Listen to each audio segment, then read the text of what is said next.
आज बनवूया बेसनचं पिठलं. त्यासाठी मी एका वाडग्यात 4 चमचे बेसन घेतलं आहे. त्याच्यात थोडंसं मीठ आणि थोडी हळद. मीठ आपल्याला नंतर पण ॲड करावं लागेल थोडं, म्हणून मी आता थोडंसंच टाकलं आहे. आणि त्याच्यात पाणी घातलं आहे. थोडं पाणी घालून हवी तसे कन्सिस्टन्सी करून घ्या. अजिबात गोळे नाही राहायला पाहिजे. चांगलं फेटून घ्या हे पीठ.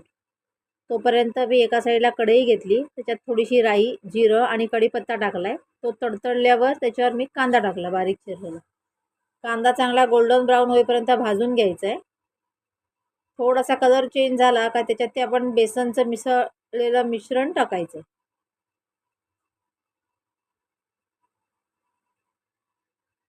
त्याआधी मी थोडीशी मिरची, आलं, लसूण याची एक बारीक चेचून घेतलेला मिक्सर ह्याच्या खलबत्त्यामध्ये ती पेस्ट टाकली. त्याच्यामुळे थोडासा तिखटपणा येतो.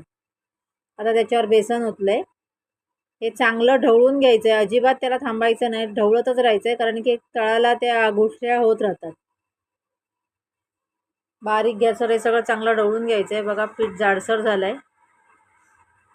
मस्त वाटतंय. कलर किती छान आला आहे त्याला. असं करून बघा. दररोज काय भाजी करायची, त्याच्यापेक्षा कधीतरी हे पटकन इझी होणारी रेसिपी पिठलं आणि भाकरी. बघा चांगलं उकळायला लागलं आहे, रटमटायला लागलं आहे. थोडंसं वरनं परत मी मीठ घालते, कारण की मगाशी थोडंसं कमी घातलेलं आपण.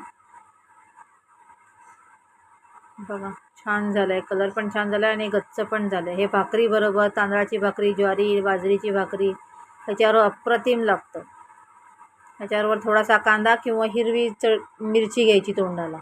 असं करून बघा. आवडल्यास माझं चॅनल सबस्क्राईब करा. थँक्यू.